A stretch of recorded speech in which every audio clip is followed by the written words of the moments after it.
Shabbat Shalom, my dears. Before everything else, I'm gonna post this again to some groups, my dears. Wait for a second.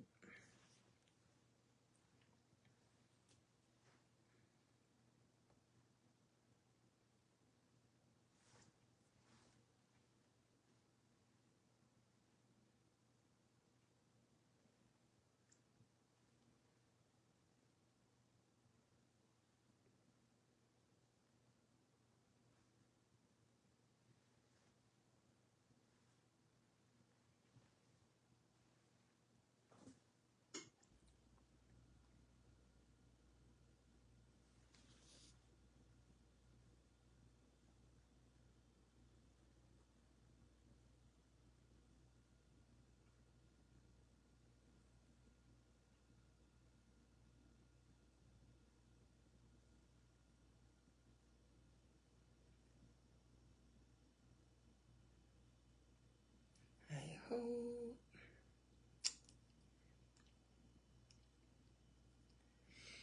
You know what, my dear brothers and sisters? My other Facebook account was restricted. I cannot post to any group until May 24th.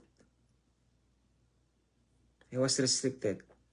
My dear brothers and my dear sisters, you can comment highlights to the message so that people may see your friends, so that your friends may see the online ministry, I mean. My dear brother Intizar, Sister Maidi, you can put highlights like the one I did, like at highlight like that and posted it so that your Facebook friends, Facebook born again brothers and sisters out there may see that you have shared the online ministry, my dears. That's very helpful, actually. Don't be selfish, come on. Don't be selfish. I don't want to make myself famous. I don't care about who I am, my dears. I don't care about who I am. My care is... Because look, if you're not satisfied for what am I doing, I'm doing this sacrificially. I'm sacrificing, my dears. Nobody's paying this Facebook except me. I'm paying with my own cost. You know what I mean, my dears? That's why if you're talking about being famous, about money like that, throw it away. Take that off. Take that kind of ideology, my dears. I'm doing this since 2012. You know whoever the richest, hello Pate Maribet. Thank you so much, Ate Maribet. Thank you so much, Ate Sister Maidi. You know who is the richest vlogger supposed to be in Facebook? Me. I'm not boasting. Me. Supposed to be. But it wasn't. They removed my Facebook last 2018, December. First week of December, if I'm not mistaken, Lord. I think second week of December 2018, they removed my Facebook account. You know how many people are watching during that time? 6,000, 7,000, 8,000, and the maximum for that one before, after the online ministry, 67,000 people are watching, my dears. Do you think I'm joking? It doesn't matter if you don't believe me. It doesn't matter, my dears. But in terms of famous, in terms of, that's where I get my bashers before. In terms of money like that, I don't care about it. Because that's not the plan of the Lord Jesus Christ why they gave me this kinds of online ministry. If that is the purpose of this online ministry, you cannot see me here doing this kinds of online. Do it yourself, my dears. Get the anointing and do the message. Who among of the people of the living God are doing the online ministry the way I do, my dears? I'm not boasting myself. Actually, I'm putting myself into shame and into peril. Because why? I'm vulnerable. You know what I mean? Vulnerable. Anyone can beat me. Anyone can... Even though I'm doing the online like now, they can able to put an incantation, incantation or satanic kinds of, I don't know what, if you know about the incantation, my dears. Anyways, so welcome to this ministry of our Lord Jesus Christ in heavens above. who died on the cross and rose again from the dead. And because of God the Father, you know, the God of this ministry is God the Father, God the Son, and God the Holy Spirit. The God of the Holy Bible, which the Christian have. This is our God, my dears. The Holy Bible is our God, my dears. My Holy Bible has perfume. My dears, this is my, I put perfumes in it. And my Holy Bible has a lot of, you know, just to prove to you that I'm not joking, that I'm not playing around, my dears. But I'm not boasting. If I'm boasting, my dears, according to your own mindset, no. I'm just doing my own testimony. Remember, I am a teacher, my dears. And according to the teachings that I have learned when I was in college, that the best teacher must have the best experiences. So somehow I'm sharing to you my experiences, my dears. When I was in Saudi Arabia, when I received the anointing here in Canada, on how I've learned the two gospel of our Lord Jesus Christ. So here I am, my dears. Now, this online ministry was given to me since 2012. And this is the pioneer of all the online ministry out there, my dears. For God, Jesus Christ, glory. And the problem is that God, Jesus Christ gave me a ministry online. And the name of the ministry is what? Remnant of the Lord Jesus Christ End Times International Ministry. And this End Times, in this ministry, my dears, we have the so-called two gospel of our Lord Jesus Christ. That's why in this teaching online, I'm sharing to you the two gospel, because the two gospel is the nature of, not the Old Testament, because the Old Testament is the shadow. But instead, the two gospel is taken from the New Testament. This is the substance of the image of things to come. The two gospel of our Lord Jesus Christ. Now, the two gospel of our Lord Jesus Christ, first is the gospel of the kingdom of God, teaching about what? Holy Spirit. That's why seek ye first the kingdom of God. The kingdom of God is not the kingdom of heaven. The kingdom of heaven is the throne of God the Father himself. The kingdom of God, Jesus Christ, and God the Father in heavens above, that we can see once we go there, that comes down in the book of Revelation from heavens above to the earth. But it's not what God Jesus Christ is talking about. The kingdom that he is saying is that when he says, turn down this temple and I will build it up after 3 days. So that 3 days pertains about his body. My dear brethren, his body is the kingdom of God himself. My dears, why, Brother James? I mean, the temple himself. Why, Brother James? Because the Holy Spirit dwelleth in him.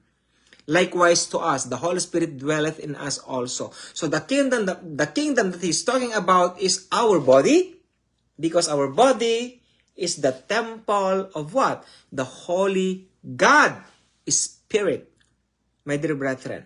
So that is the gospel of the kingdom of God. Now, to reach out the Gentiles who never knew about kingdom of God, who never knew who God the Father is, who God Jesus Christ is, who God the Father, who God Holy Spirit is, who doesn't know about the Holy Bible, here comes the gospel of grace. Not the death and burial and resurrection of the Lord Jesus Christ. That's not the gospel, my dears. The gospel is what? The gospel of grace. Now, the gospel of grace, there is a theology. What is the theology, Brother James? The ministry of reconciliation. What is where it is written in 2 Corinthians chapter 5, verses 17 and 21, if I'm not mistaken, the ministry of reconciliation. Now, the ministry of reconciliation, that's where you can find the Lord Jesus Christ as what? The mediator between God and men. He reconciled us all the things from heaven. Look at that. All the things from heaven and all the things from the earth. That's why there is no such colony. There is no such colony in the kingdom of God, because everything was all created by the Elohim. Let's say himself. No colony, my dear brethren. Everything was created. Remember, the heavens is my throne and the earth was his footstool. So why Satan became the prince of the earth then? Because of the pre-Adamic race that I am teaching a moment ago. It's a very deep kind of teaching, my dears, but it connects there. It connects. in that kinds of theology. So, this is not about Satan, my dears. This is about the end times. This is about on how we prepare ourselves. Not against Satan, because meeting Satan is nothing if we are not prepared. Amen? So my concern, or the concern of God the Father, and even the Lord Jesus Christ, that's why God Jesus Christ gave us the Holy Spirit, so that we can able to prepare for the coming tribulation. Either you believe it or not, because it is mentioned in theology, my dears, either you believe it or not, either the Lord Jesus Christ will come before tribulation, we are still making ourselves ready. Isn't it? Let's perhaps tribulation will not come after tribulation. Let's perhaps the rapture will come before tribulation. So, which means, because it will come before tribulation, are you not making yourselves ready? Meeting the King of Kings and Lord of Lords? Think about that. Use our theology. We are not animals. We are not fools. Are we fools, my dears? Are we fools? No, right? We are the highest, let's say, creation. I would like to say that. I'm going to explain that later. You're not actually creation, but I'm going to use it because there's no such closest way to explain it, right? So let's say we are the highest creation of the living God. So we are not fools. Why? We are created in the image and likeness of the living God Himself. Are we fools? No. If we can able to know the power of the Holy Spirit. So now, if perhaps, let's say example, that the Lord Jesus Christ will come before tribulation, so are we not going to prepare ourselves? Lord Jesus, before you come, I'm going to prepare first. Yes or no? Yes.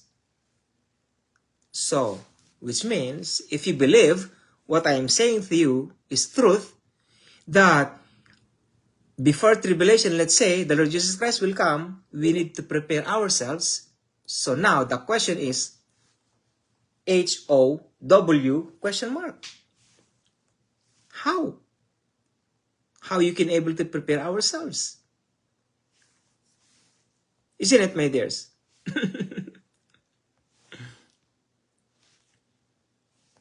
So which means, either we like it or not, we need to prepare ourselves for the coming King of Kings and Lord of Lords. But, this is the problem, my dears. Unblessedly. I don't know if there's a word unblessed, but I don't care. I created my own. Because I don't believe to unlucky. What is meant by that?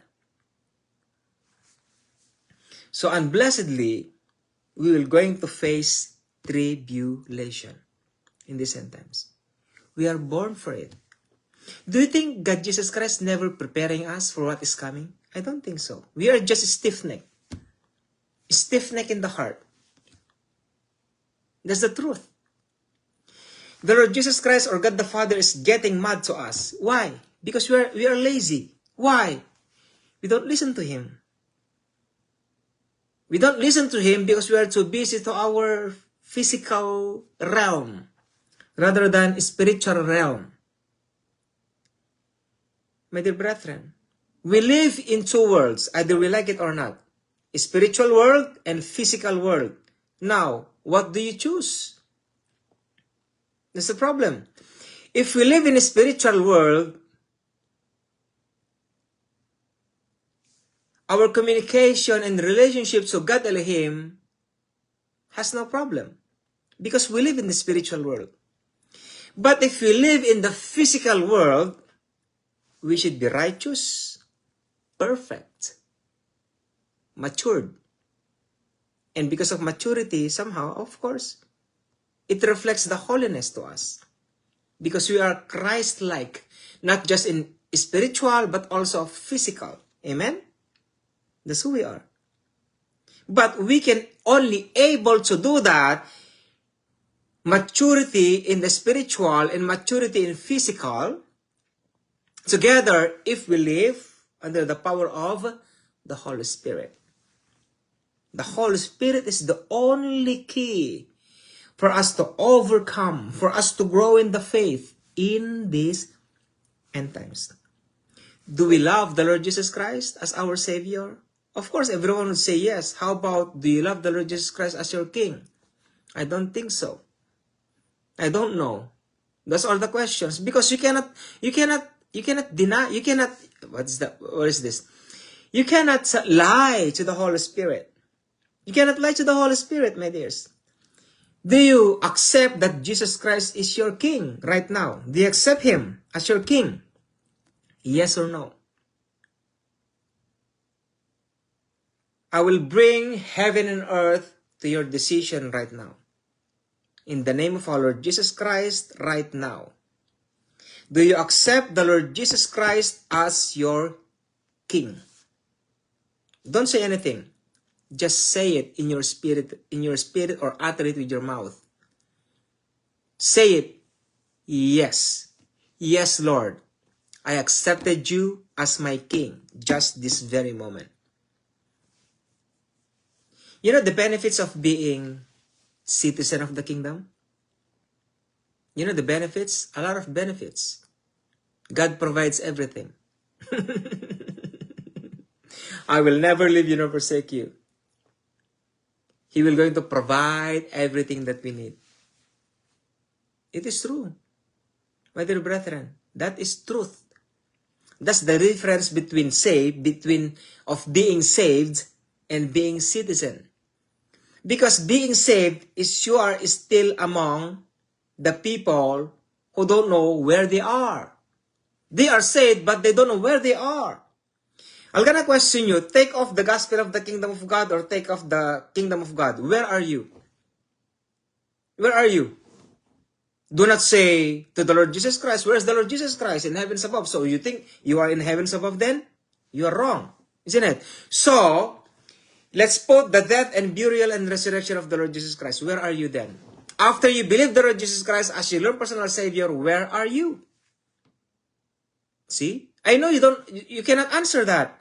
Because there is no place in such place in the death and burial and resurrection of the Lord Jesus Christ, and even in the gospel of grace. I am part of the body of the Lord Jesus Christ. Oh, very good. I'm gonna clap my hands. Very good. Where are the body of the Lord Jesus Christ then? Where is the body of the Lord Jesus Christ? See? I'm gonna answer that, my dears. Easy peasy. I'm not boasting. I'm just putting you in the easiest way. Holy Spirit. Holy Spirit. How, Brother James? Prove it to me. Prove it to me. Not in Corinthians chapter 11, 12, 13. You are wrong. See? You're wrong. Is it true, Brother James? Yes. It is true, my dears.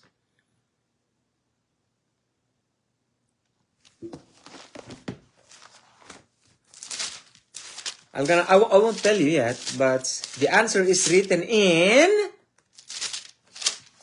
It is written in... I'm gonna read it before you and then you may know. It's in here. I am the true vine, and my Father is the husbandman. Every branch in me that beareth not fruit, he taketh away, and every branch that beareth fruit, he purgeth it, that it may bring forth more fruit. Think of so much for the like. Now ye are clean through the word which I have spoken unto you. Abide in me, and I in you, as the branch cannot bear fruit of itself, except it abide in the vine. No more can ye except ye abide in me. I am the vine, ye are the branches. He that abideth in me, and I in him, the same bringeth forth much fruit. For without me, ye can do nothing. If a man abide not in me, he is cast forth as a branch, and it is withered, and men gather them, and cast them into the fire, and they are burnt.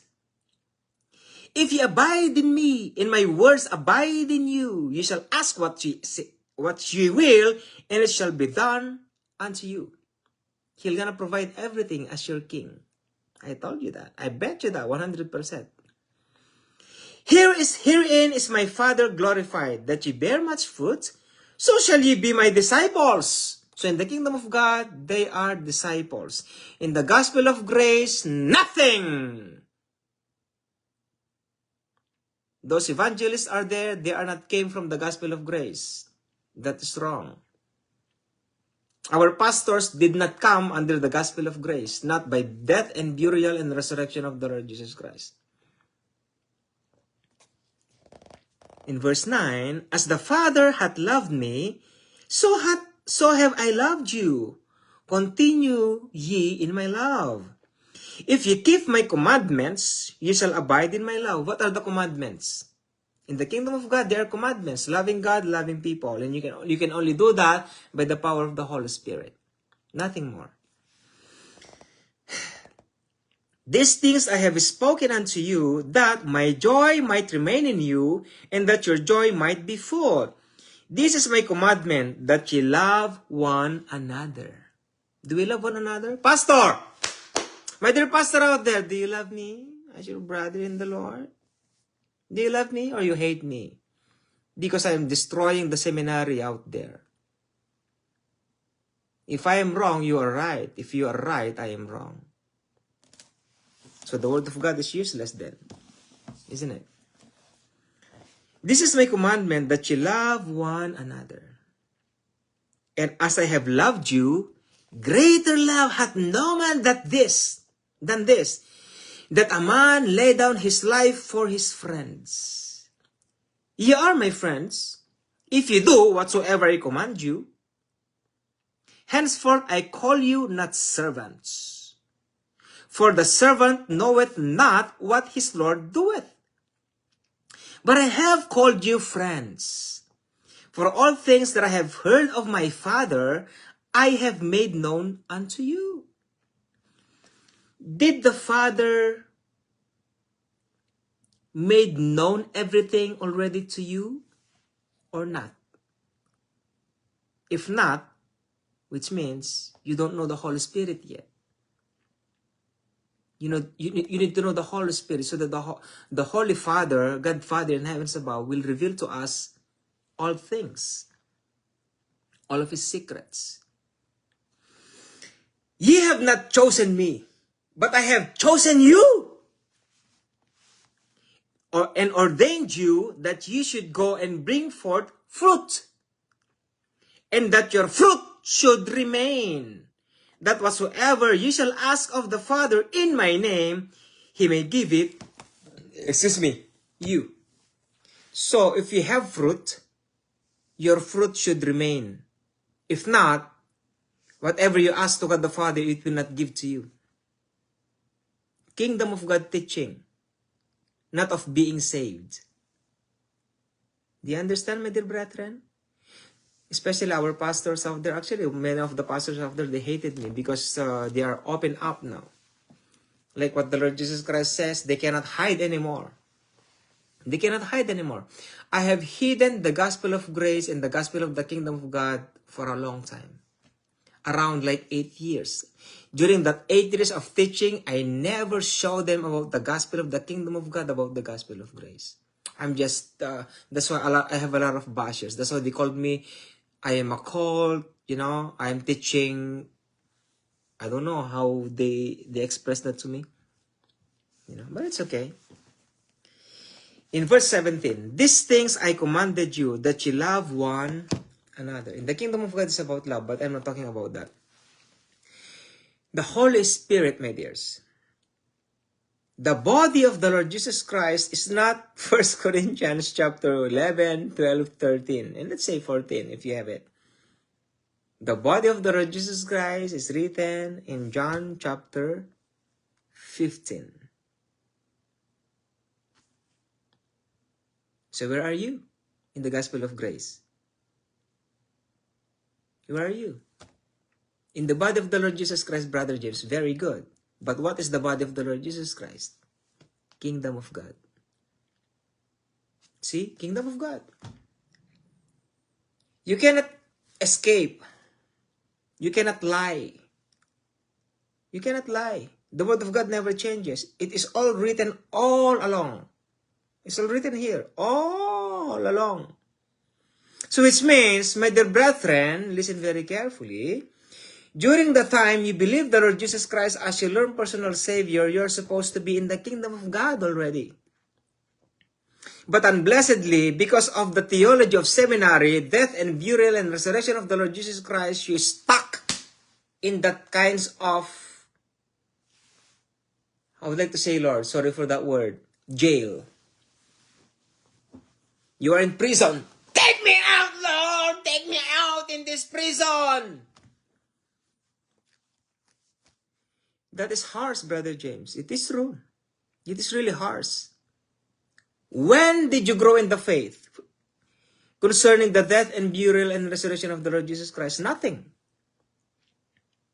So you are in a prison. You are prisoned by these people who preach the death and burial and resurrection of the Lord Jesus Christ. That's why when the Lord Jesus Christ said to the scribes, Pharisees, Sadducees, and the doctors of the law, you shut up the kingdom of God to the people, you yourselves, you cannot enter therein. That is why it was prophesied in Matthew chapter 24 verse 17 says, and this gospel of the kingdom of God shall be preached to all the world as what? Testimony.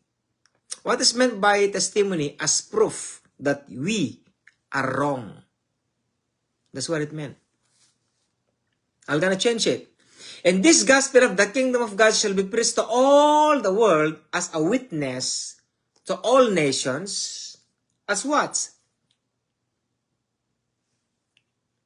I think that's enough, Lord. As a testimony, look at that. As a testimony that we are ignorant, that we are living still under the gospel of grace. There is no wrong about the gospel of grace. If I said that the gospel of grace is wrong, I don't think so, because the Lord Jesus Christ is my Savior in the first place as a Gentile, but being a Jew born in Israel, the bloodline of, let's say, David, Jews over there, Abraham, they don't need a Savior. They need a king. That's the difference between them and us. They need a king, we need a Savior first. That's why after we are saved, here comes the gospel of the kingdom of God. By what? The Holy Spirit. The Holy Spirit is teaching us on how to grow in our faith. Knowing who God, not God, in the first place, who the Father in heavens above is. Through whom? Through the Lord Jesus Christ. By whom? Holy Spirit. So every people of the living God who believe the Lord Jesus Christ as Lord and personal Savior should have the Holy Spirit. Do you have the Holy Spirit, my dears? I hope so. I hope you have the Holy Spirit. Without the Holy Spirit, you will not grow. And this is for sure, I'm telling you this.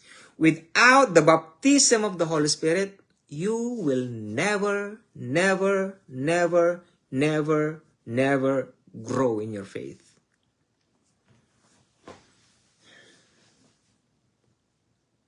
Baptism of the Holy Spirit is anointing. We have the anointing. We should have the anointing. You know 1 John chapter 2 verse 27? And the anointing will teach everything to us. And that is the Holy Spirit. We need the power of the Holy Spirit. And according to the epistles of Romans, if I'm not mistaken, Apostle Paul says, for the kingdom of God is not by word, but power. So how can we able to know that we have the power? The Holy Spirit. But the question is, the Holy Spirit has the power, but how can we able to apply the power? I've heard this to, I don't know who he is, but I'm gonna share it with you. This is an insult kinds of words, but let's take it everyone, these kinds of words. We have the Holy Spirit, but we don't have the power of the Holy Spirit. We have the Holy Spirit, but we don't have the nature of the Holy Spirit. We have the Holy Spirit, but we don't have the fruit of the Holy Spirit. Yes or no? Actually, that's an insult to us. We are proclaimed that we are born again, but we are not actually born again. We are born again. I heard that too. Oh, this born again. They are not actually born again. They are born again. They are stumbling block. How many?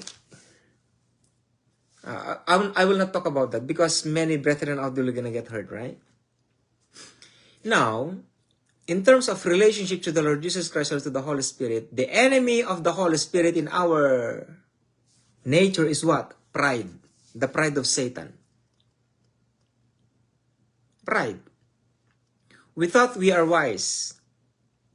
If you think that I am so wise, my dears, you need to put that at the back of your mind, my dears. Because who can able to share the true gospel of our Lord Jesus Christ, my dears? I cannot even ask the Lord Jesus Christ. If the Lord Jesus Christ is really here, I'm going to ask him, Lord, you're going to speak. This ministry is not easy, my dear brethren. I'm doing this ever since 13 years, my dear. Since 2012, 13 years I'm doing this online ministry. I don't have this. I am poor, my dears. And I hope that I am rich in heavens above. Hallelujah, Lord, I pray. Do you think I'm enjoying my life here on earth? No. That's why I have white hair already. I have white hair. See, can you see those hair out there? 42 years old, my dears, kicking. 42 years old that you're looking at right now. And I'm enjoying. And I'm proud to be 42 years old. And I'm enjoying to be getting older. Why, Brother James, you're enjoying to be getting older? I want to die now. I am excited to die, my dears. I'm really excited to die. I hate this life, I'm telling you. I hate this life. I am only here because of the plan of the living God. For I know the plans I have for you. Plans to prosper you, not to harm you. Plans to give you hope and future. That's why while we are alive, we need to look at the nature and purpose and will of the Lord Jesus Christ himself to us. We need to look at it. We need to find it, my dears. It's not too late. It is not too late, my dear brethren. We need to develop our relationship to our Lord Jesus Christ, our God, our Lord and our Savior and our King. My dear brethren. Alright? So, being saved is not just with the body of the Lord Jesus Christ. The body is the kingdom of God. You need to develop that, my dear brethren. Now, in this end times, I'm going to not actually show, but I want you to hear this kinds of... You've heard this before, but I need to put you to remembrance, my dear brethren, because this is the closest way about the demise of Satan, the devil, to us. In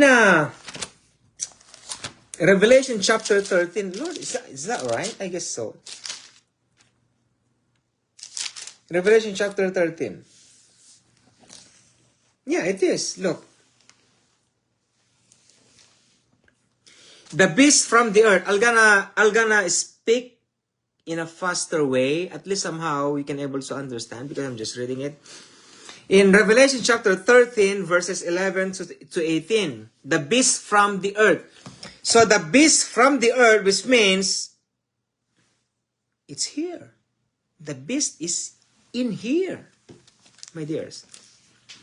And I beheld another beast coming out of the earth, and he had two horns like a lamb, and he spake as a dragon. So that's not a dragon, but he spake like as a dragon. So like imitation about the red dragon. You know who's the red dragon? The devil, which is Satan. Do you know him, my dears? Do you know him? You need to know him because that's your enemy in the faith. If not, you are in trouble, my dear brethren. Oh, that's why we need maturity, you know. Okay. And he exercised all the power of the first beast before him, and casted the earth and them which dwell therein to worship the first beasts. So there are people who are going to worship the first beasts. Beasts whose deadly wound was healed. I don't know what is meant by that, but it's okay. In verse 13, he doeth great wonders, so that he maketh fire come down from heaven on the earth in the sight of men.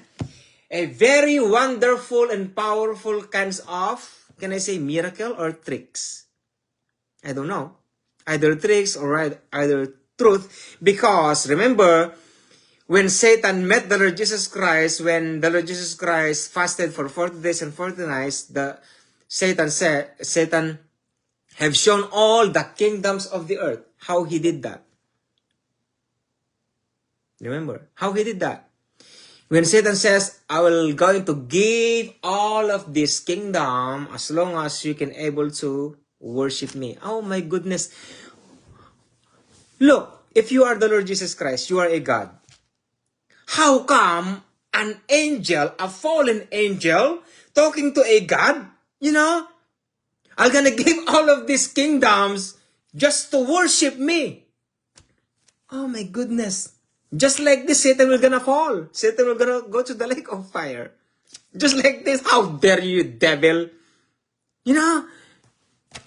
Oh my Lord Jesus Christ.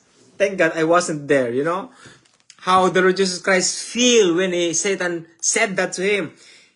Jesus, look at this. Maybe he is boasting. Satan is a boastful kind of person. He's gonna show everything. Look at this, Jesus. Beautiful, right? Made of gold.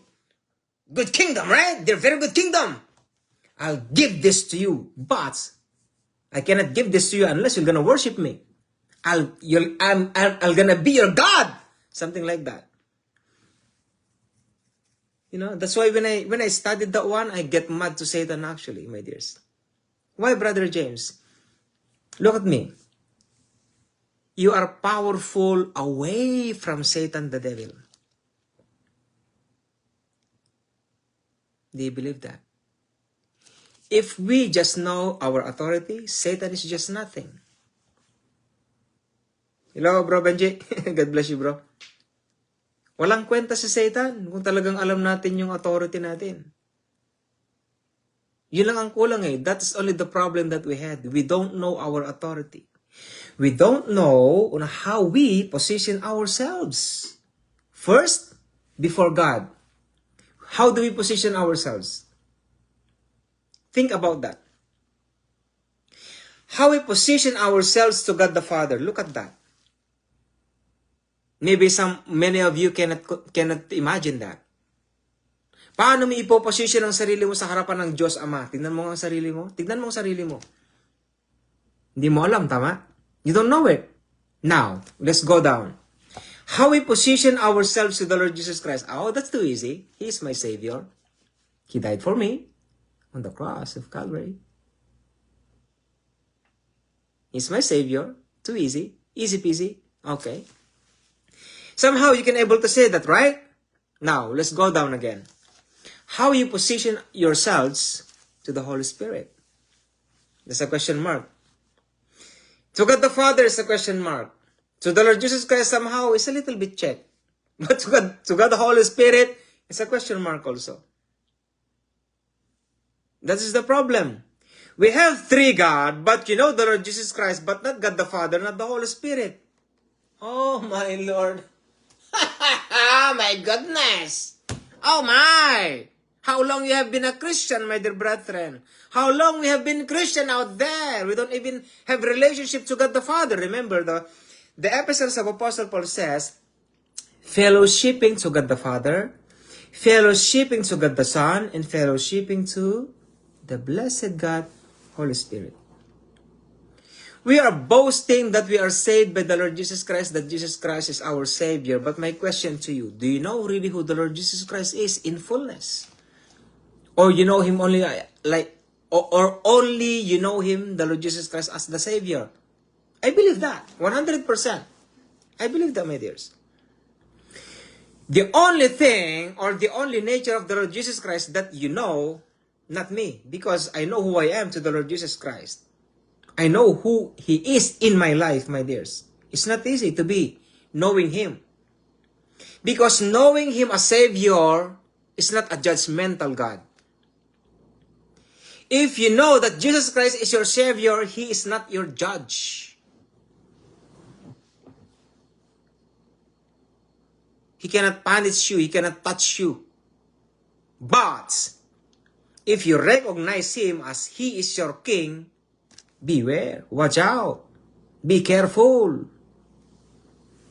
You are talking to or mingling to the king himself. It's not easy. Look at the book of Revelation. Michael, show him the meaning. Look at John the Beloved. John the Beloved is a disciple of the Lord Jesus Christ for 3.5 years. Not even like that.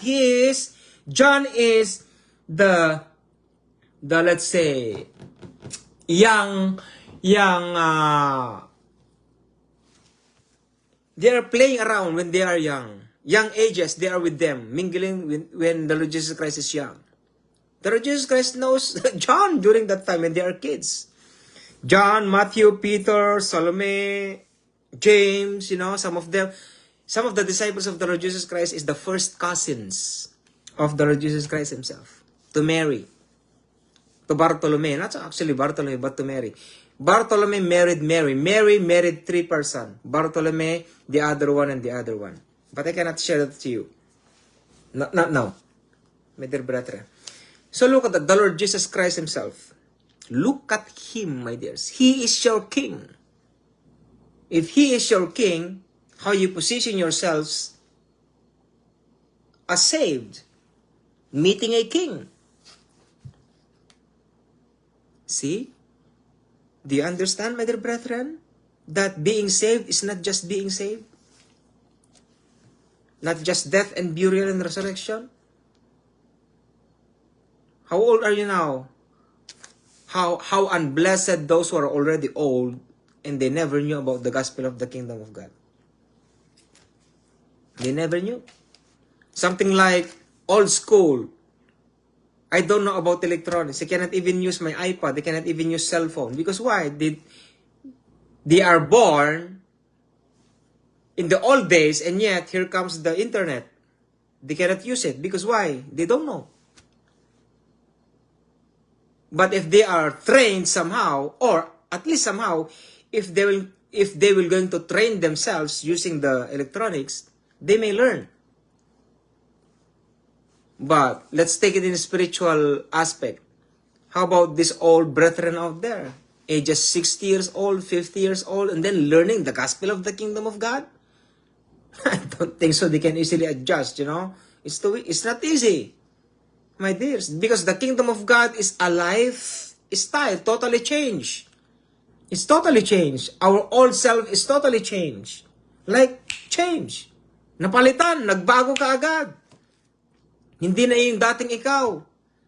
Yun ang ibig sabihin ng kaharian ng Diyos.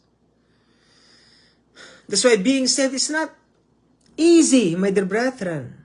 Because we are dealing about the Holy Spirit. The representative of the Lord Jesus Christ himself. That's why he came back to heavens above. That's why in the book of Revelation, the Lord Jesus Christ will come, not a Savior. No. He's going to take out his citizen.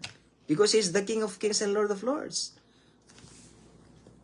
Revelation chapter 19 verse 16. In his vesture written, the King of Kings and Lord of Lords. Not even a Savior. You're already saved, but you need a Savior. You are already saved. Why you need a Savior again? You don't need a Savior. You need to grow in the faith. Waiting for the coming King. That's why there is a parable in the Holy Bible that there's a king gave a certain talent. 1 talent to a certain person, 5 talents to a certain person, 10 talents to a certain person.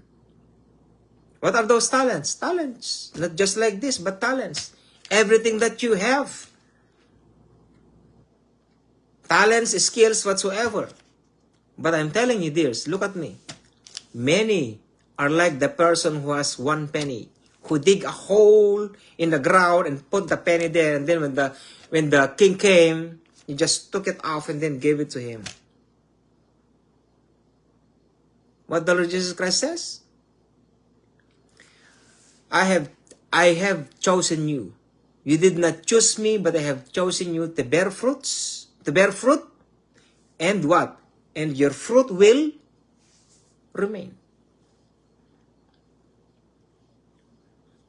And what is the nature of that parable?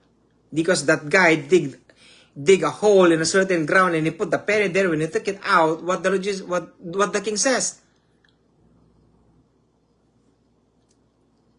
What kind of servant is this? What a stiff neck, whatsoever, what a fool, whatsoever the king says. He took the penny and he gave it to what? Has 10 talents. Okay, this is yours. That's the nature of the parable of the kingdom of God. Where is the kingdom of God again? Holy Spirit. So which means the Holy Spirit can increase your anointing. Secret. Secret of being prosperous. You want to be rich? Matthew 6:33. Seek ye first the kingdom of God and His righteousness, Holy Spirit. And all these things shall be added unto you. You have already the, let's go to the 10 talents. You have already the 10 talents, but still more will be added unto you. That's why those who are lazy out there, those talents will gonna be taken out from them, and then they're gonna give it to those people who are really growing in the faith. The nature of the gospel of the kingdom of God, which is what? Holy Spirit. Holy Spirit.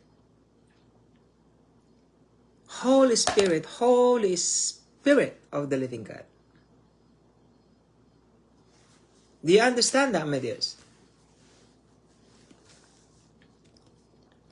And He doeth great wonders, so that He maketh fire come down from heaven on the earth in the sight of men, the falling away.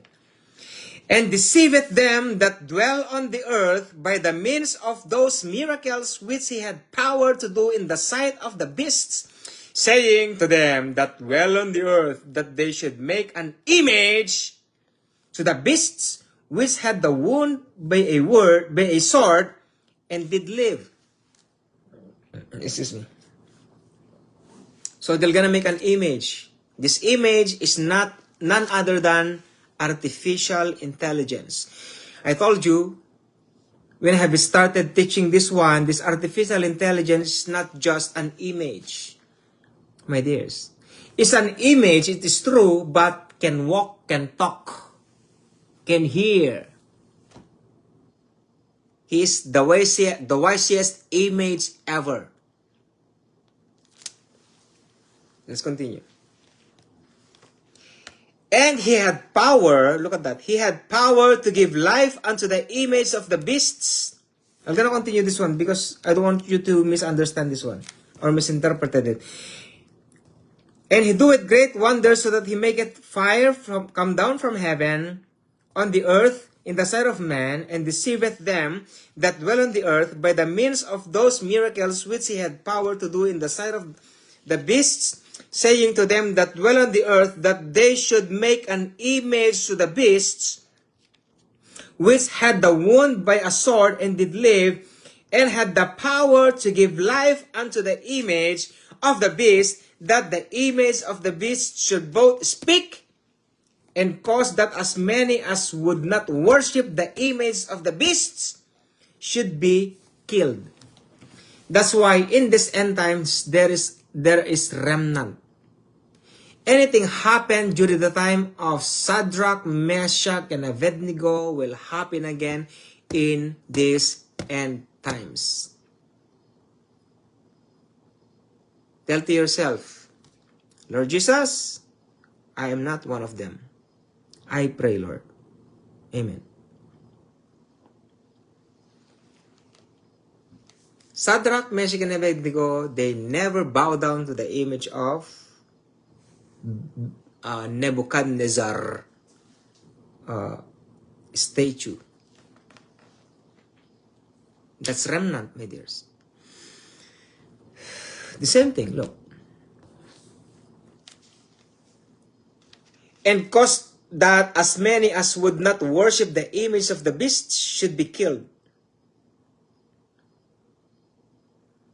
The remnant are still here, my dears. Remnant, not the common Christians, common born again.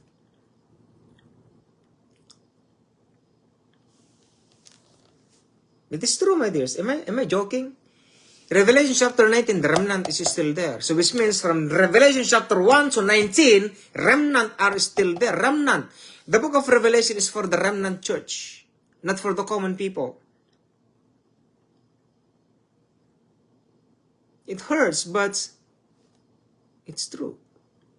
Because God the Father says, I have chosen 6,000 men who never bow down in the image of Baal. Because Elijah says, Lord, I am alone. I am alone. No, you're not alone. You have extra 6,000 out there. Go back and find them. These people are never bowed down to the image of Baal. Look at that. That's remnant. Where is written, Brother James? Romans chapter 11. The election of grace. That's why you need to shake the death and burial and resurrection of the Lord Jesus Christ in your life.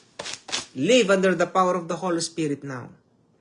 You are saved already, my dears. You are saved. You are adopted already. See, our pastors out there who went to seminary, I heard that many times. We are adopted already. To whom? Adopted to whom? Tell me. Abraham. Oh, praise the Lord.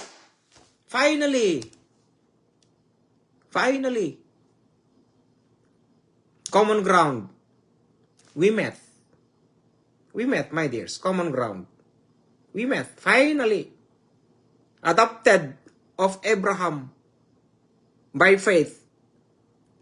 Finally. Hallelujah. That's the common ground.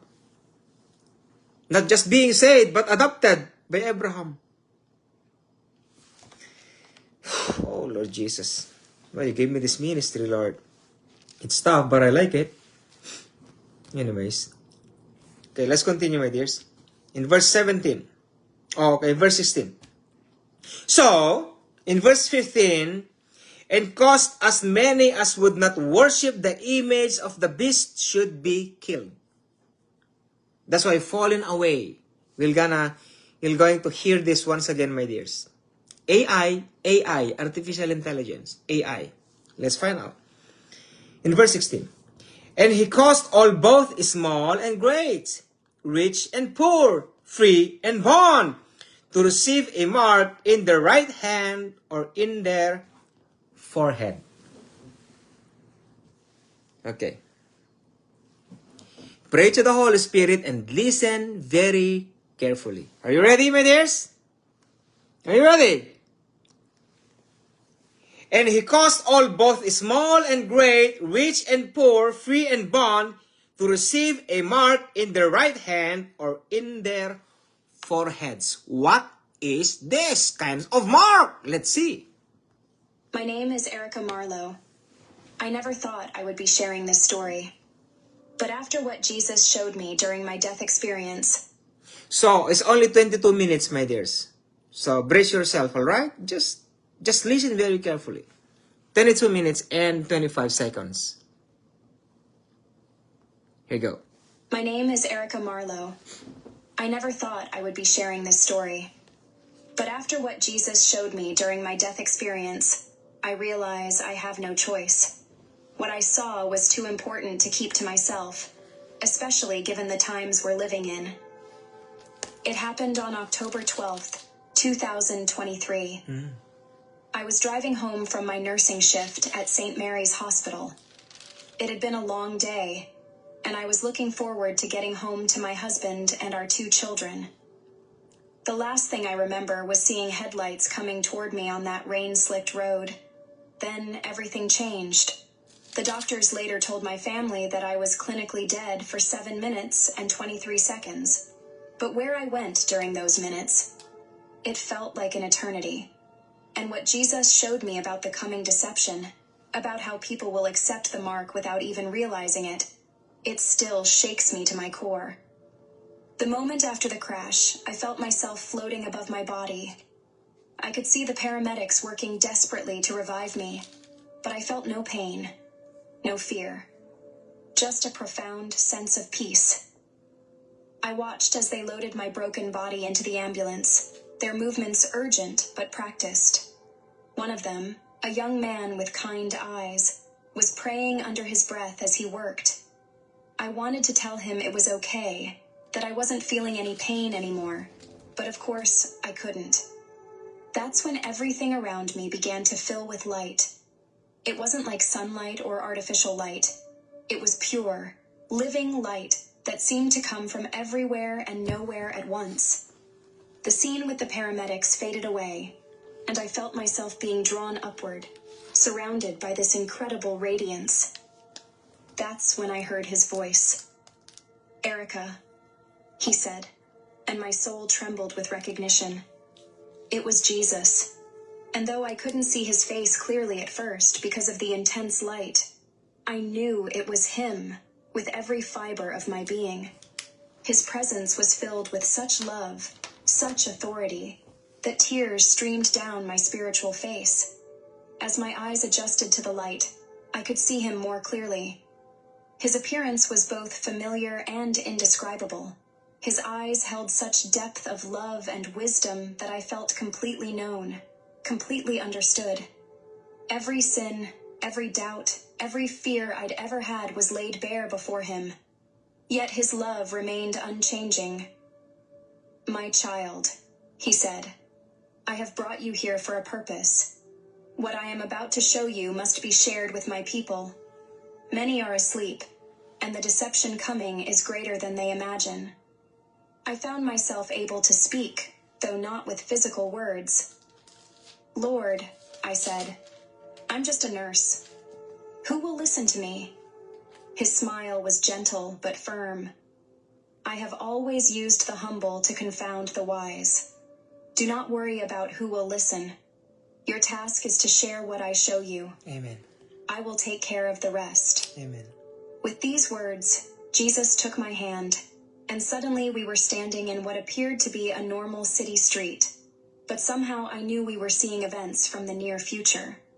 Everything looked almost the same as our world today, but there were subtle differences. "Watch carefully," Jesus instructed, "and see how the enemy will deceive even the elect if it were possible." The scene before us was bustling with activity. People walked past us, going about their daily lives, but there was something different about them. Everyone seemed to be interacting with technology in a way that was far more integrated than anything I'd seen before. I saw a woman walk into a coffee shop. She didn't take out a phone or card to pay. She simply waved her hand over a sensor, and the transaction was complete. A small light under her skin glowed briefly as she did this. "Lord," I asked, "is this the mark of the beast?" "No," Jesus replied. "This is what comes before. Watch how the deception unfolds." The scene shifted, and I saw countless images of how this technology had been gradually introduced worldwide. It started innocently enough, tiny chips that replaced credit cards, house keys, and medical records. Everyone adopted them, including Christians, seeing them as nothing more than helpful tools for modern living. I watched as church congregations embraced these devices wholeheartedly.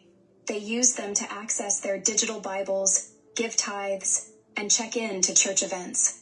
No one questioned it because it didn't involve worship or pledging allegiance to anything or anyone. It was just technology, or so they thought. "Notice," Jesus said, his voice filled with concern, "how the enemy first introduces things that seem harmless, even helpful. Satan knows that a sudden change would alert my people. Instead, he moves slowly, gradually, like a serpent slowly coiling around its prey." The scene continued to unfold before us. The technology became more sophisticated, more integrated into daily life. Soon, the devices were monitoring health, predicting illness before it happened, even regulating people's sleep patterns and mood through subtle biochemical adjustments. "My child," Jesus said, noting my amazement at these advances, "remember that not all that glitters is gold. The enemy knows how to package his deceptions in beautiful wrapping." I watched as parents eagerly had their children implanted with these devices. "It's for their safety," they would say. "Now we can always know where they are, monitor their health, ensure they're safe at school." The technology was particularly marketed toward children, presented as a way to protect them in an increasingly dangerous world. "Lord," I said. I can see how helpful this all seems. How can we warn people against something that appears to do so much good? Jesus looked at me with deep sadness in his eyes. This is why the deception is so effective. The enemy knows that my people would reject something obviously evil. So he comes as an angel of light, offering solutions to problems, promising to make life better. I saw how the technology began to affect people's behavior in subtle ways. Those with the implants became increasingly dependent on them for everything, from regulating their emotions to making decisions. The devices would suggest what to eat, when to sleep, who to spend time with, even what to think about certain issues. Watch this carefully, Jesus instructed, directing my attention to a family having dinner. The scene showed parents and children sitting together, but something was off. Their conversations seemed scripted, their emotions measured and controlled. The devices were subtly influencing their moods, their thoughts, their very personalities. Can't they see what's happening to them? I asked, my heart breaking at the sight. They see only the benefits, Jesus replied. They see better health, more stability, greater convenience. They don't realize they're trading their free will, their ability to choose me freely, for these temporary comforts. The vision shifted to show me various scenes from around the world. I saw how the technology was being implemented differently in different cultures, but always with the same underlying goal: to create dependency and control. In some places, it was promoted through healthcare systems. In others, through financial incentives. In yet others, through social pressure and the fear of being left behind. But everywhere, the message was the same. This is progress. This is necessary. This is good. I watched as those who questioned the technology were marginalized. They were labeled as conspiracy theorists, anti-progress, or simply afraid of change. Even in churches, those who raised concerns were often dismissed as being paranoid or lacking faith in God's protection. My people are perishing for lack of knowledge, Jesus said, quoting the scripture. They have forgotten that I warned them to be wise as serpents and innocent as doves. They have embraced the wisdom of the world and forgotten the wisdom that comes from above. The scene shifted again, and I saw how the technology was affecting children's development. Young ones who grew up with these implants showed subtle but significant differences from those without them. Their capacity for independent thought, for genuine emotion, for spiritual sensitivity, all were diminished. The enemy targets the young, Jesus explained, because they will accept without question what their elders might scrutinize. A whole generation is being prepared to accept what is coming. I saw education systems being transformed around this technology. Children were taught that their implants were part of who they were, as natural as any other part of their bodies. They were encouraged to trust the guidance of their devices above their own instincts, above their parents' wisdom, and ultimately, above God's word. Lord, I said, my voice trembling, this is heartbreaking. How can people not see where this is leading? Because, Jesus replied, they are looking with physical eyes, not spiritual ones. They see the surface benefits, but not the spiritual cost. They see the temporal advantages, but not the eternal consequences. The scene before us suddenly changed dramatically. I saw chaos erupting across the world. Banks failing, power grids crashing, supply chains breaking down. People were scared, desperate for solutions. Watch now, Jesus said, for this is how the mark will be introduced. I saw world leaders appearing on screens everywhere, announcing a new solution. The existing technology that everyone had become dependent on would need to be upgraded to a new, more secure system. They called it a necessary step to prevent further crises. Pay attention, Jesus said, to how they will present it. I watched as media outlets promoted the upgrade. It was portrayed as simply the next version of what people already had, Religious leaders appeared on television, assuring their followers that it was just technology, not the mark of the beast. They pointed out that it didn't require worshiping anyone or pledging allegiance to any leader. "Now," Jesus said, "I will show you what they cannot see." Suddenly, I could see the spiritual realm alongside the physical. What I saw horrified me. As people received the upgrade, a subtle darkness entered their spirits. It wasn't obvious at first. They could still pray, still go to church, still read their Bibles. But something had changed. "The mark," Jesus explained, "will not be forced with violence at first. It will be accepted willingly, even eagerly. The enemy has learned that persecution only makes my people stronger. Instead, he will use deception, making the mark seem like a natural, beneficial step forward." I watched as weeks and months passed in the vision. Those who had accepted the upgrade began to change in subtle ways. Their prayers became more mechanical, less heartfelt. Their worship became more about routine than relationship. Most importantly, their ability to discern spiritual truth began to fade. "Lord," I asked, "why can't they see what's happening to them?" "Because the change is gradual," he replied.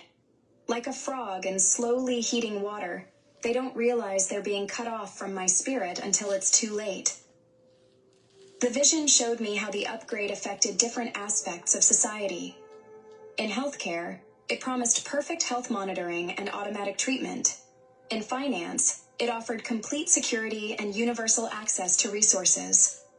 In relationships, it claimed to facilitate better understanding and communication. But what broke my heart most was watching families make the decision together. Parents would gather their children, explaining how this upgrade would keep them safe, help them succeed in school, and ensure their future in the new world system. They genuinely believed they were doing what was best for their children.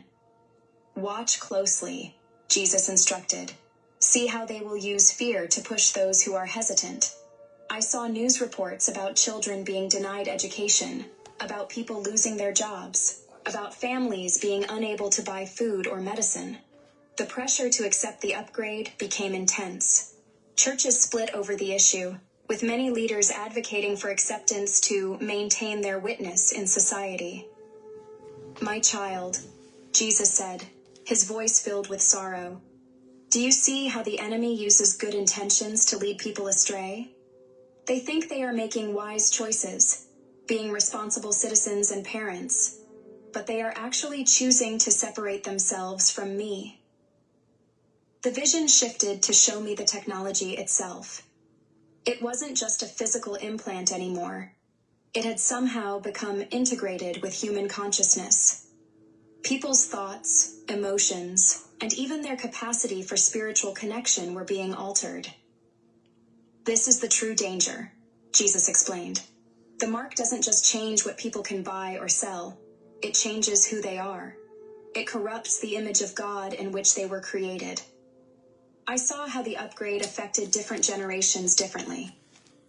The elderly often resisted at first, remembering simpler times. The middle-aged usually accepted it for practical reasons.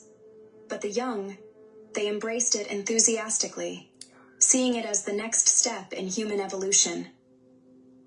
"Lord," I asked, "what happens to those who accept this upgrade?" Jesus' expression was solemn as he showed me the spiritual consequences. Those who accept it willingly seal their eternal fate. The upgrade doesn't just change their bodies, it fundamentally alters their ability to connect with me. They can no longer feel the conviction of the Holy Spirit or understand spiritual truth. I watched in horror as people who had once been passionate believers gradually became spiritually numb. Their words might still sound religious, but their hearts had become hardened. They could quote scripture, but couldn't feel its power.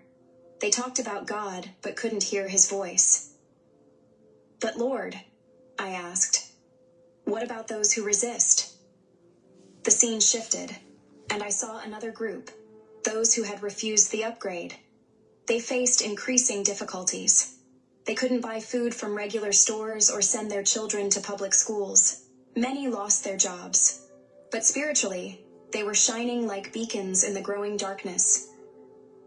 "These are my faithful ones," Jesus said with deep love in his voice. "They can see what others cannot, because they have kept their spiritual eyes open. They have studied my word and learned to discern truth from lies." I watched as these believers formed communities, supporting each other, sharing resources, helping those who were struggling. I hope. They weren't violent or fearful. They were peaceful, but firm in their conviction. "What should people watch for?" I asked.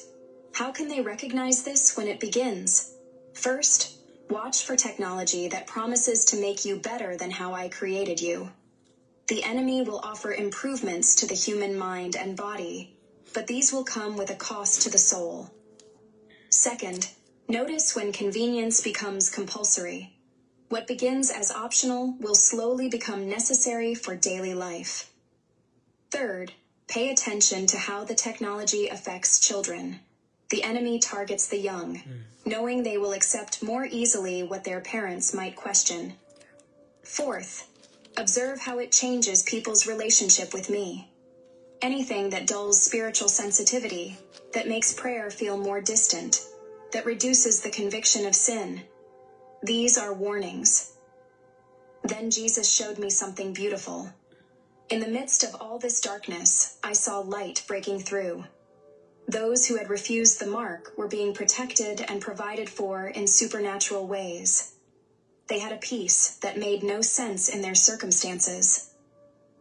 "My people will not be abandoned," Jesus assured me. "Just as I provided for Elijah by the brook, and for the Israelites in the wilderness, I will provide for those who stay faithful to me." I saw angels surrounding the homes of believers, protecting them from harm. I saw miraculous provision, food multiplying, needs being met in unexpected ways. Most importantly, I saw their relationships with Jesus growing deeper and stronger through their trials. "Lord," I asked, "what should people do to prepare?" Jesus' answer was clear. "Tell them to strengthen their relationship with me now, before the deception comes. They must know my voice so well that they can recognize when something is not from me. Tell them to study my word diligently. The answers are there, but they must know the truth to recognize the lies. Tell them to build real relationships with other believers. They will need each other in the times to come. Tell them to teach their children to love me more than they love the world's conveniences. And most importantly, tell them not to fear. I have overcome the world, and those who stay faithful to me will share in that victory." Suddenly, I felt a pulling sensation. "It's time for you to return," Jesus said. "Remember everything you have seen." "But Lord," I protested, "there's so much more I want to ask." His smile was full of love. "What I have shown you is enough. Share it faithfully. Those who have ears to hear will listen." The next thing I knew, I was back in my body, surrounded by hospital equipment and worried faces. The doctors were amazed at my recovery, but I was more amazed by what I had seen. That was 6 months ago. Since then, I've watched technology continue to advance in the ways Jesus showed me. Every time I see news about digital implants or biotechnology integration, I remember his warnings. Some people ask me if I'm against all technology. I'm not. I still use my phone and computer. But I'm very careful about anything that interfaces directly with the human body or mind. Jesus showed me that there's a line that will be crossed. And once it's crossed, there's no going back. I'm sharing this story now because Jesus made it clear that time is short.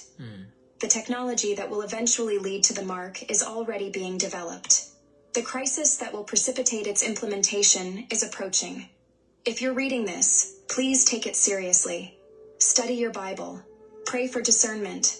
Build strong relationships with other believers. And most importantly, develop such a close relationship with Jesus that you'll recognize anything that tries to come between you and him.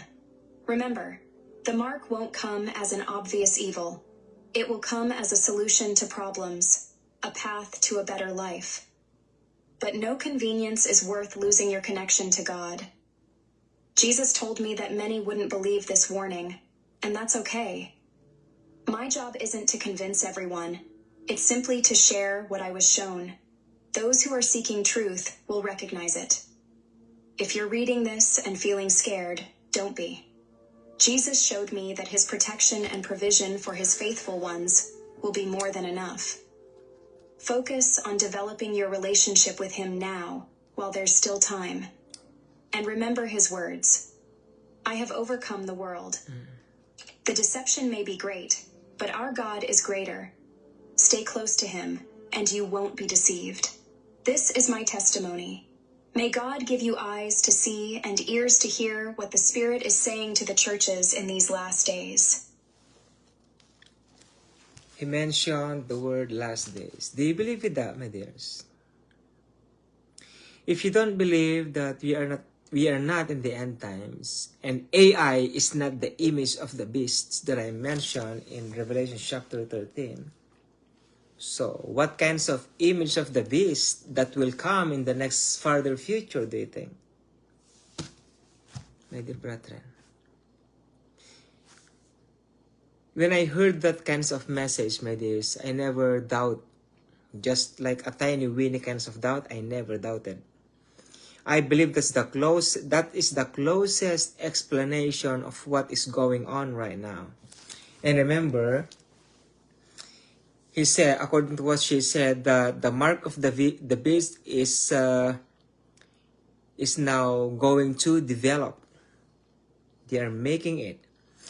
You know, the mark of the beast, my dears, it is a microchip that is put in the head or that is put in the hand, my dears. Let's go back to what Apostle John saw, my dear brethren, in here. And he caused all both small and great, rich and poor, free and bond, to receive a mark in their right hand. In, what is meant by in? In or on?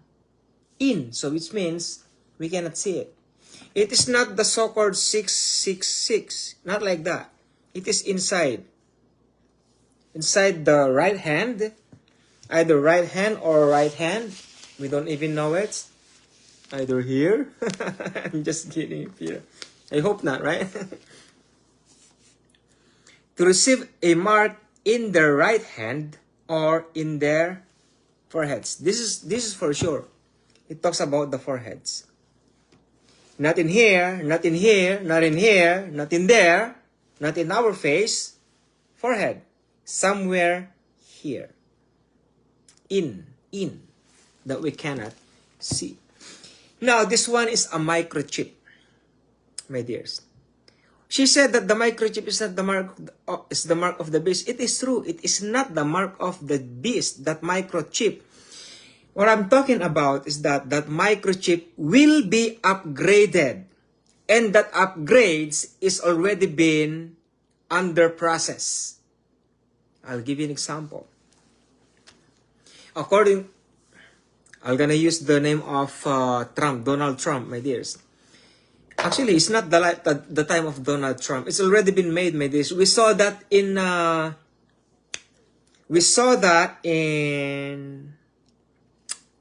Lord, this movie in Netflix. Oh my Lord. The X. What is that X? Like Fast and Furious, but it's number 10. It's X. It's X. Like the eye. The God's eye. Have you heard the God's eye, my dear brethren? That's one of it.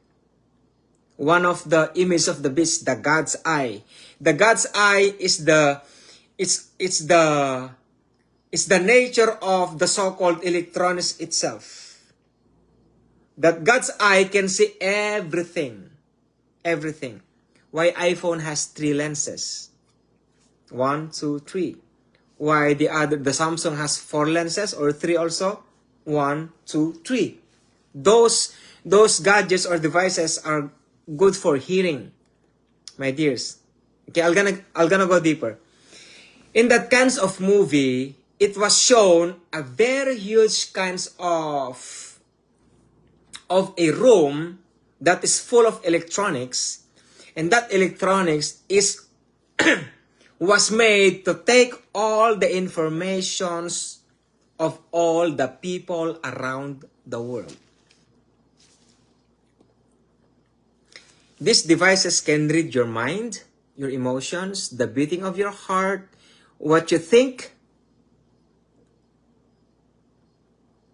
about your emotions.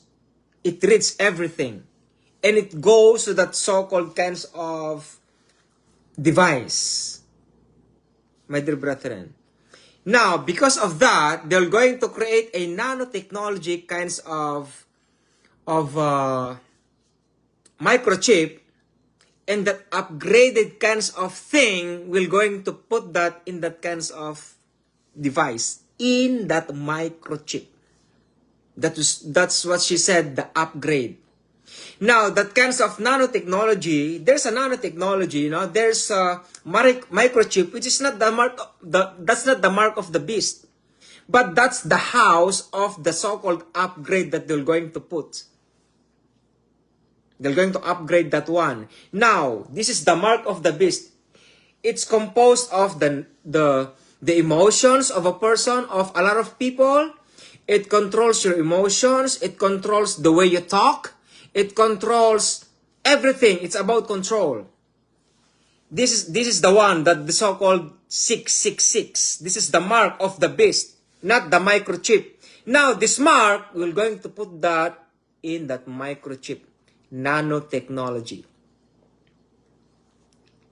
And once you have that kinds of upgrade, everything will be changed. Even your DNA.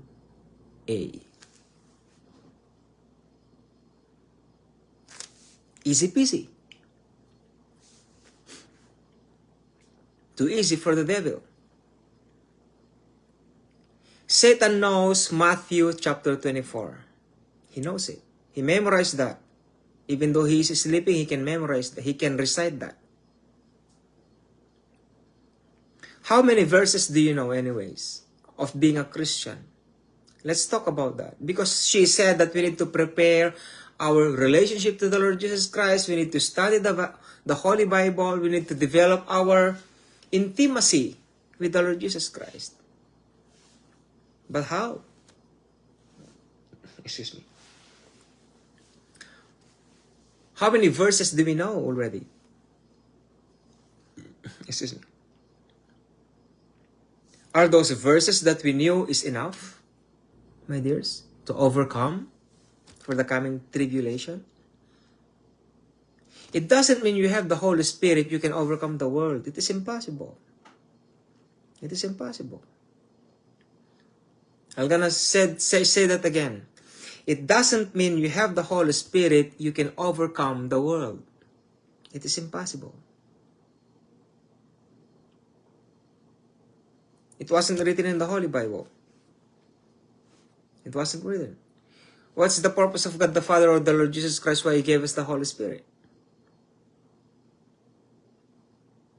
What? To control us? No. To save us? No. That's not the purpose of the Holy Spirit.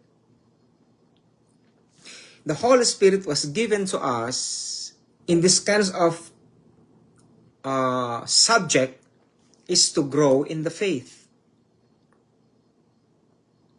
In this kinds of subject, because our subject is on how to grow in the faith, to develop our relationship to the Lord Jesus Christ for the coming tribulation, so that we will not be falling away. That's the purpose of the Holy Spirit. The Holy Spirit, again and again, our body is the temple of the Holy Spirit. Okay, we are the temple of the Holy Spirit. Do you think the temple must be dirty all the time? Are we going to allow the temple of the Holy Spirit to be filthy, unholy? My dear brethren,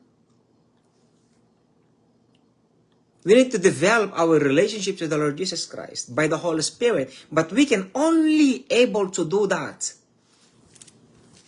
is by studying the Holy Bible. Now, for us to grow in maturity, we need to study the Holy Bible.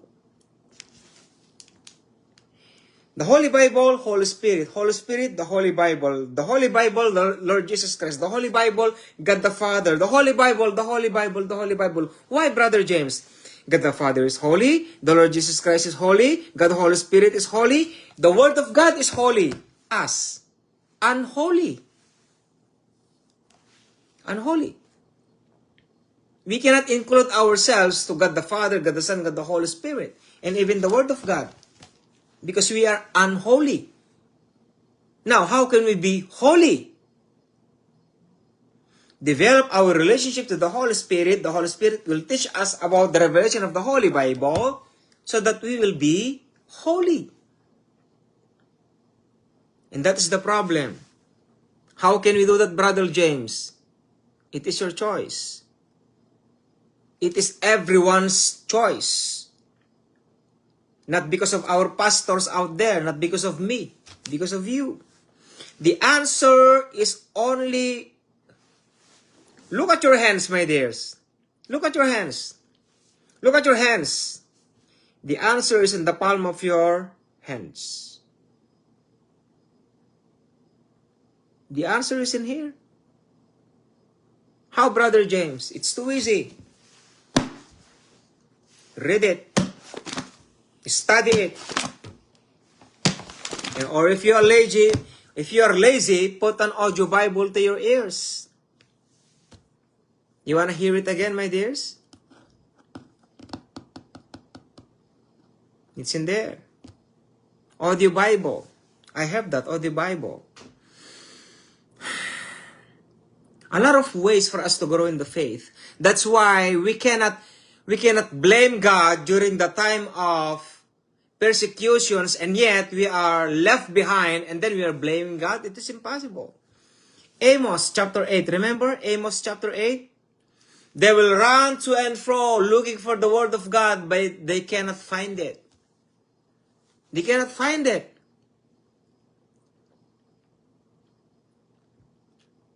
They cannot find it. I will put a famine in the land, not of bread nor thirst of water, but by the word of the Lord. Time will come that you may never find the word of God. And I hope that you may not regret during that time, my dear brethren. Remember, we are not just learning one gospel, we are learning two gospel, my dear brethren. Either you like it or not, these pastors who learn death and burial and resurrection of the Lord Jesus Christ, let them teach that one by themselves, not by you, my dear brethren. Study the word of God yourself. That is the only way for us to survive, my dear brethren. And in this end times, according to her, we need to unite. Death and burial and resurrection of the Lord Jesus Christ cannot unite us. It is chaos, my dears. It is chaos. We cannot be united by the gospel of the grace of God. It cannot. The only way for us to be united is by the Holy Spirit, by the kingdom of God. Holy Spirit, my dears. That's what we need. And we have no choice but to do that by the Holy Spirit.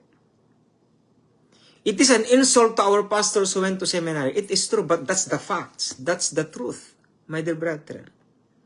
Everything that I have taught since 2012 is not about seminary.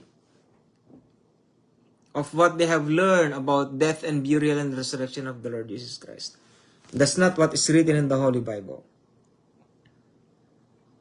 My dear brethren, what is written in the Holy Bible is the teaching of our Lord Jesus Christ about what? The gospel of the kingdom of God, which is the Holy Spirit.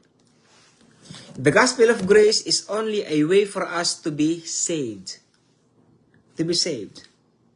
And once you are saved, God the Father will translate us into the kingdom of His dear Son. So we are in the kingdom of God. By whom? Holy Spirit. If the pastors will gonna get pricked to the heart and they're gonna go against me, it is okay. It is normal. The Lord Jesus Christ will say, just speak and I will do the rest. Because we have the same Holy Spirit. If they have Holy Spirit, my dear brethren, only the Holy Spirit is the Holy Spirit of unity. Holy Spirit, my dears. We cannot be united unless the Holy Spirit works. My dear beloved sisters and beloved brothers in the Lord Jesus Christ, your God and my God, your King and my King, your Lord and my Lord, your Savior, of course my Savior.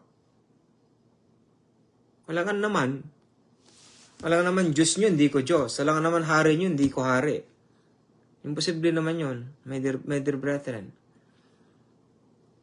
That's why we need to develop our relationship to the Holy Spirit by studying the Holy Bible, and we need to pray and fast to know everything, my dear brethren. And in these end times, we need to meet to the common ground. We need to meet to the common ground. Children of Abraham by faith. That's the common ground. My dear brethren. So it's already 1:32, so I just graduated. I'm already finished. I just graduated my diploma just today, my dear brethren, about being a counselor. This is part of the ministry of being preacher of the living God. Being counselor to those who are addicted, those who are stressed, depressed, those who have anxiety, in spiritual counseling, my dears, in spiritual counseling. And I graduated, my dears, and praise the Lord about that. And I need that, my dears. And I also schooling chaplaincy in the Philippines through online, but I need to go home and to get that kinds of opportunity or card, my dear brother, so they can able to use that also here in Canada, my dear. So I can do the evangelism, my dear. It is hard to do evangelism here. Oh, it's really hard, my dear brethren. I'm not mingling about the Catholic Christians out there, my brethren. No, they are not my ministry. My ministry are those who are non-believers themselves. It's tough, my dear brethren. That is why, so here I am. So may the Lord Jesus Christ bless you, my dears. So moments ago, I'm going to share to you about the pre-Adamic race for the part 4 of the ministry online. My dears, pre-Adamic race. And of course, every 12 midnight, every Friday, we're going to do the online ministry, like for the remnant of the Lord Jesus Christ End Times International Ministry concerning the two gospel of our Lord Jesus Christ. My dears, and so it's time for me now to sleep. But before that, we're going to pray, my dear brethren. Our dear Father in heavens above, thanks so much for the information that you have given us, my Lord. And only thing that you can do is to give us information, my God. You cannot force us to believe. You cannot force us to obey, my Lord Jesus Christ. It's our own will to listen. It's our own will to obey. It's our own will to follow, my Lord God Jesus Christ. So here we are. It is prophesied to your words, my dear God Jesus Christ, that the gospel of the kingdom of God is a testimony because we are stiff-necked. We don't listen to your teachings, Lord Jesus Christ. We only listen to what we have learned to our pastors out there about death and burial and resurrection, Lord Jesus Christ. I don't know why you allowed these kinds of teachings for thousands of years, my Lord Jesus Christ. But whatever the reason, Lord, we do not know. But thank you, Lord God Jesus Christ, because your words is truth and your truth will set us free. My Lord God Jesus Christ, Lord, give us the Holy Spirit, and may the Holy Spirit teach us about the gospel of the kingdom of God. My Lord God Jesus Christ, and me, my Lord Jesus, I know that they're gonna get mad at me. They are gonna get mad. These priests, pastors, preachers out there, they're gonna get mad at me. My God Jesus Christ. But you are the God of my life, my Lord. You're gonna do the rest. May God Jesus Christ. At least, Lord, I'm the one who's talking in your behalf rather than you speaking to themselves, or else they're gonna be punished, Lord Jesus Christ, because they are your servants. I am not. May God Jesus Christ. And Lord God Jesus Christ, thank you for this opportunity you have given me, Lord. And I hope, God Jesus Christ, that I'm doing very well. Not to hurt my pastors, brethren out there, my God, but to tell the truth. And only the truth, because only the truth can set us all free from the bondage of seminary into our lives, Lord. The body of the Lord Jesus Christ is still broken. Even now, Lord Jesus Christ, still broken, Lord. There's no unity. There's no unity, Lord Jesus Christ. We are biting each other, my Lord. If they think that I'm biting them, my God, Father, you are the judge, my God. But if I am only telling what you have said in the Holy Bible about the kingdom of God, you will be the judge of my life, my God, Jesus Christ. And this ministry will be gone, my God, Jesus Christ.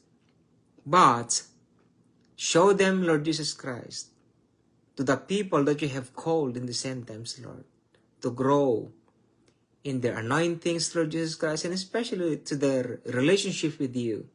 All of them, all the people that you have called in these end times, may God Jesus Christ. Lord, I pray, Lord, that the fire of the anointing, Lord Jesus Christ, be upon to these people that you have called in these end times, Lord Jesus Christ. I pray, Lord, that Jesus Christ, may the anointing by these people that you have chosen to be a preacher in these end times, Lord, will be manifested, the fire of the spirits of the 8 powers of the age to come. Lord God Jesus Christ, I pray, Lord God Father, Lord God Jesus Christ, and God, Holy Spirit, may be upon to these preachers in these end times, Lord God Jesus Christ. And thank you so much, my God, because you are the God of this ministry, Lord God Jesus Christ, and you are the hope of this ministry. You are the peace of this ministry, Lord Jesus Christ.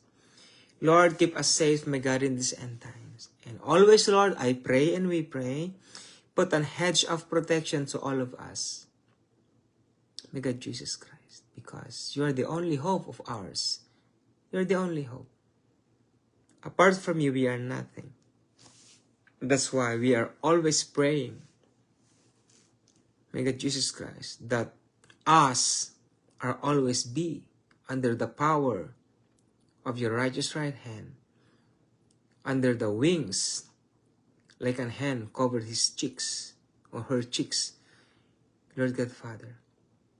And you are our Father, our God Father. Lord, you are our Father in heavens above, Lord. Lord, who we are, my dear God Father, we are just like dusts of the earth.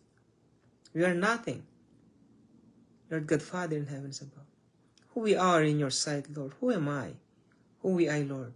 We are just dusts, our Father in heavens above. Lord, teach us on how to grow in the faith. Teach us on how to develop our relationship to you, Lord God Father, our Father in heavens above. Lord, you have shown who you are in the Old Testament. And we pray, show who you are in our generation, in this generation, my dear Father. We don't know your plans, our Father. We don't know your purpose, our Father. But Lord, we pray, Lord, that you may develop your relationship to us, our Father. Because we don't know how to develop our relationship with you. But through the Holy Spirit, we know, our dear Father. But teach us on how to obey. Give us the hearts of obedience, our Father. Give us the hearts of obedience.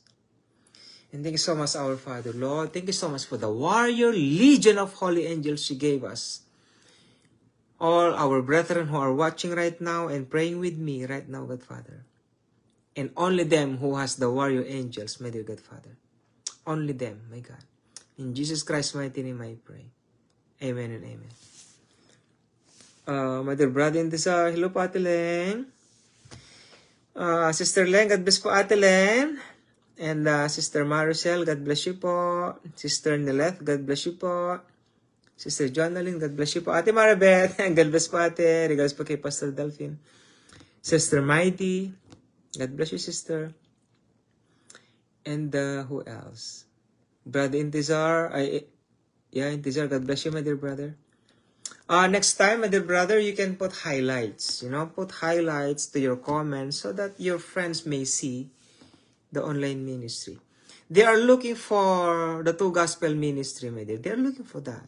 And I hope that you may be a vessel for them, so that they may be reach out and may see the online ministry, especially live, my dear brethren.